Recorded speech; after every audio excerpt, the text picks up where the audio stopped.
Brands want to know that they are on the right track towards helping them achieve their goals. Key performance indicators, or KPIs, often give brand leaders the signals they need to let them know whether or not what they're doing is working or if it needs some further adjustment. As an inclusive marketing strategist and consultant over the last 8 years, I've seen over and over again that the traditional types of KPIs brands often use don't give them a full enough picture of what they need to make the right decisions. This often puts brand leaders at a disadvantage when it comes to figuring out what the right approach is to attract and retain a bigger and more diverse customer base. Here's why. As I mentioned, most KPIs aren't telling you a robust enough story. Here's an example to illustrate. As of the time of this recording, the hit movie Sinners is the highest grossing original film this decade, earning more than $261 million in domestic box office sales and $357 million worldwide. Now, before I even saw the film, I knew there was a pivotal dance scene in the middle of it that mesmerized audiences and had them raving about it on social media. Kev on Stage is a popular comedian, and when talking about that scene, he said that he's never felt so seen in a scene. Commentators agreed with him on the impact. One person wrote, "That scene was transformative." Another said, "I went to go see the movie again just to witness that scene. Literally have never seen anything like it." And another added, "That one scene was an entire experience." Given that context of the impact that that scene had on a broad diversity of viewers, you have to understand that I was shocked to learn that at one point that scene had been cut from the film during the editing process. Actor Saul Williams, who was in Sinners, told Essence magazine that he saw a version of the movie that didn't include that scene because it didn't test well with general market audiences. I saw a version of this film before the version that's out now. Ryan told me that they had done a number of test marketing screenings all over the country, and white audiences would look at that beautiful scene in the movie that portrays intergenerational connections of Black music and would say, "I have no idea what that was for." The people Ryan had defended the scene to at Warner Brothers were mostly white too.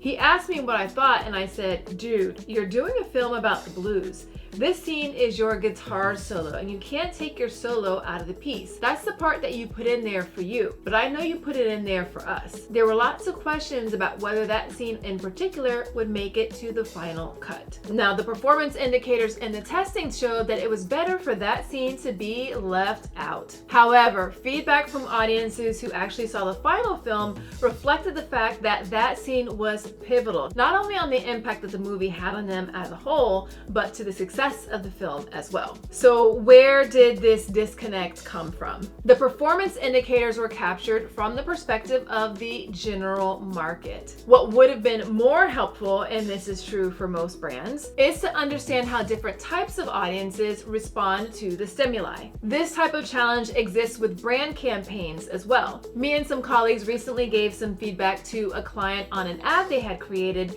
in response to an inclusive marketing audit that we conducted for them. They responded, "But wait, we tested the ad and we didn't get any indication that there were any issues." We asked them who they tested the ad with, and therein was the problem. The brand's general market testing failed to give them an accurate indication of how their ad would be received with a broader diversity of consumers. So let's get into how to ensure your KPIs give you a more complete story. Acknowledge that many of the metrics that you track solely at an aggregate level aren't going to give you sufficient information that you need. If you want to uncover the root of what's happening and understand why it's happening, you'll need to go deeper and adjust your performance metrics to look at them by subgroups as well. Deborah Pickett is a mathematics instructional trainer and coach and has been analyzing data with school systems for more than 20 years. One of her roles is to focus on data at schools to better understand how they are performing. Now, she explained to me how both she and school leadership use that data to track performance. We dig into not just overall proficiency, what % of our students are learning what they're supposed to learn, but then we also dig into subgroups.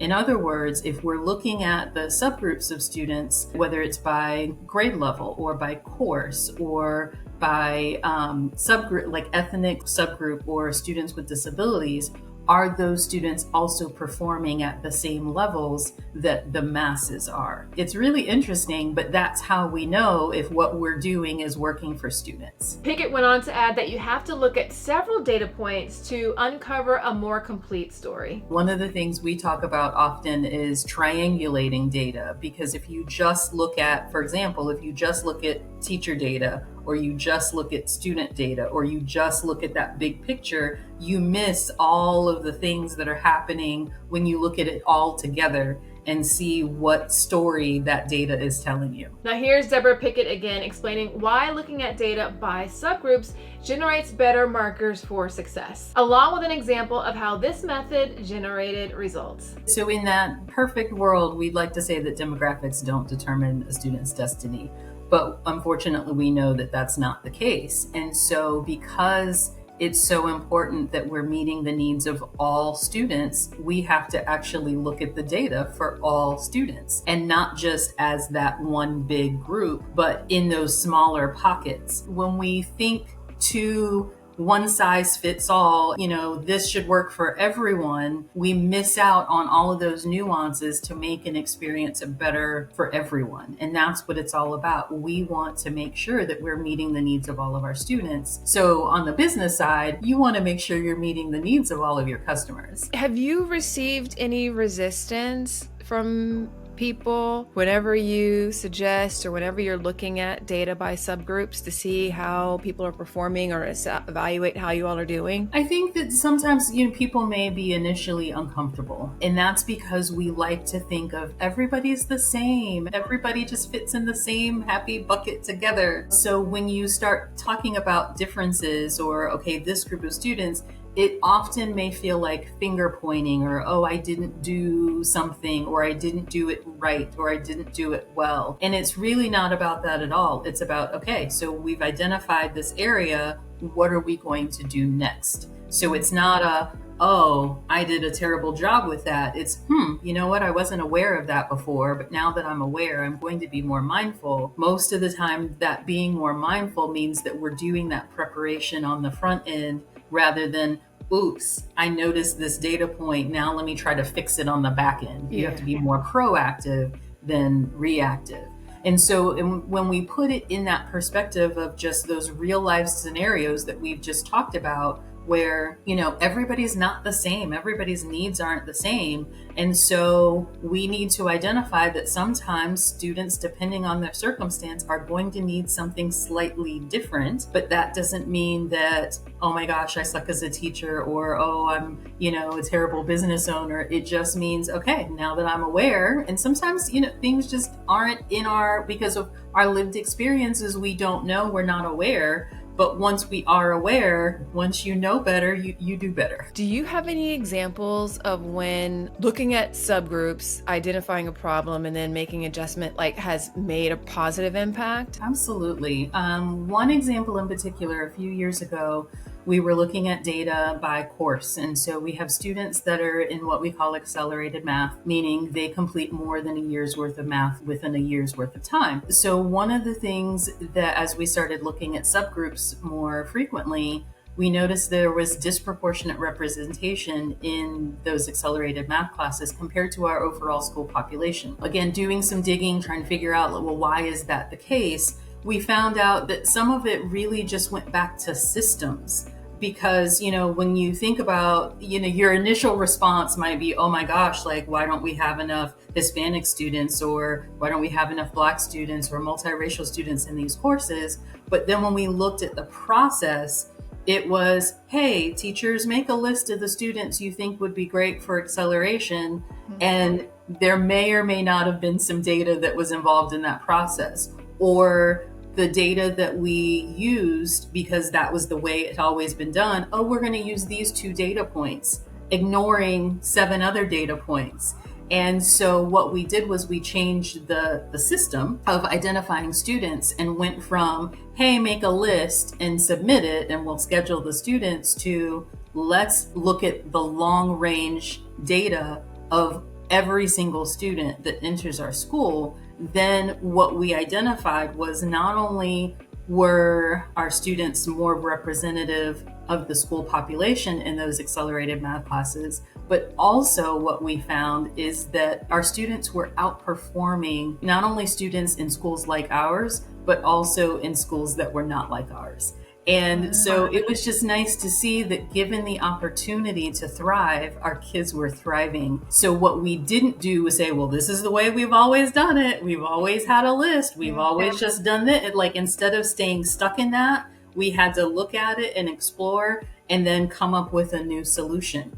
And sometimes our solutions work. We're like, okay, I've got a solution, let's implement it, and it works great. But real life tells us that sometimes things don't always work out exactly as planned, and you have to be willing to stop and reflect and gather more data or do more problem solving to figure out what the root cause is, and then move forward and still make sure you're monitoring that data to see that it's successful. Now, a common objection I hear whenever I'm recommending this approach to clients is that they don't understand why it's necessary to track performance by subgroup. My response is always the same. We have to track by subgroup because the consumers that you're serving are different. So even though the consumers that you're serving are all coming to you so you can help them solve a specific problem, the identities of each of these consumers can influence a number of things that impact the journey that they have with you, including the ways in which they receive messages from you, whether or not they convert to be your customer, the degree of success they achieve with what you offer, and how long they stay with you as a customer. Comparing your overall data with performance metrics by subgroup will help you evaluate how effective you are with each subgroup. Having that insight will help you know when you need to make adjustments to your approach. Now, a client I worked with a while back wanted to make sure that they were effectively engaging both African American and Hispanic consumers as a part of their growth strategy. As a result, they tracked many of their brand KPIs by both race and ethnicity. Doing so helped them identify that they were not performing as well with African Americans as they should have been. Now, this was for a pharma brand, and African Americans should have been a top performing customer group for the brand because they had the highest incidence of the disease state by racial and ethnic group, and they had the highest incidence of being in the brand's target segment based upon psychographics. However, the data showed that African Americans had the lowest levels of awareness and satisfaction with the brand, lowest levels of engagement and emotional connection with the brand, and the least amount of time spent using the brand. My role was to help them understand the why behind this data and to help them improve those KPIs. I have a client that I'm working with now that has discovered that their retention rates are better with men. As a result, the brand is using that insight to turn things up a notch with campaigns that are specifically targeted towards men who have the problem that the brand solves. Okay, so let's get into some key performance indicators that your brand should be tracking. So you should know that brands that are engaging in inclusive marketing to attract and retain a bigger and more diverse customer base, a lot of them aren't performing as well as they could be with their inclusive marketing efforts. A recent HubSpot study just showed that just 32% of marketers whose companies have started engaging in inclusive marketing feel that their efforts are very successful. That same study showed that 61% of marketers feel that their inclusive marketing efforts with their brand are somewhat successful. Now, there are a number of reasons why more brands aren't seeing the growth that they desire with their inclusive marketing efforts. Because when done right, inclusive marketing is very effective. One of the reasons why they aren't as effective as they could be is because they aren't tracking the right metrics and KPIs to understand how what they're doing is landing with their ideal consumers. Now, a number of marketers have said to me over the years that their way of tracking performance of their inclusive marketing efforts are based upon key actions and behaviors that the brand is taking. That has often meant tracking things like the different types of representation that brands have represented in an ad, such as having X percentage of people from an underrepresented and underserved community featured in creative. However, I almost always advise against those types of metrics because they don't tell the story of how what your brand is doing is actually being received by the consumers that you're trying to reach. Remember, inclusive marketing drives business results. And because of that, the best way to track your effectiveness is by evaluating how you're doing with the communities that you want to serve. Simply put, track your existing KPIs, but add on the subgroups subgroups of the communities that you want to grow with. So if your brand has general KPIs such as brand awareness, brand satisfaction, brand engagement, brand retention, market share, customer success, my recommendation is to track those same KPIs just at the subgroup level as well. That means if you've chosen to serve Spanish speakers, Gen Z, and the disability community, then you should be tracking those KPIs for those specific communities. Gary Osifchin is the Chief Marketing Officer at Reckitt US Hygiene, which makes brands like Lysol, Woolite, Finish, and more. Now, he told me that the marketing teams at Reckitt are tracking brand KPIs by the subgroups of the communities they want to reach. And the KPIs that they're using to track are just standard marketing KPIs, such as household penetration, buy rate, frequency of purchase, and message and communications testing. Bottom line, when it comes to your marketing KPIs, don't reinvent the wheel, but also make sure that you track enough data to get the full story about your performance. The right KPIs will support your growth. Go beyond just general market metrics to evaluate for real how your brand is performing. Go deeper to get a fuller picture and a fuller understanding of how your brand is performing with all the communities that you want to reach. When you do, you will have a much clearer picture of what adjustments need to be made, if any, to help you achieve your goals. All right, I want to hear from you. What KPIs do you wish you had, or do you wish that your brand was tracking to help tell a more complete and fuller story about how well you are performing? Let's talk about it in the comments below. Until next time, remember, everyone deserves to have a place where they belong. Let's use our individual and collective power to ensure more people feel like they do. Thanks so much for watching. Talk to you soon.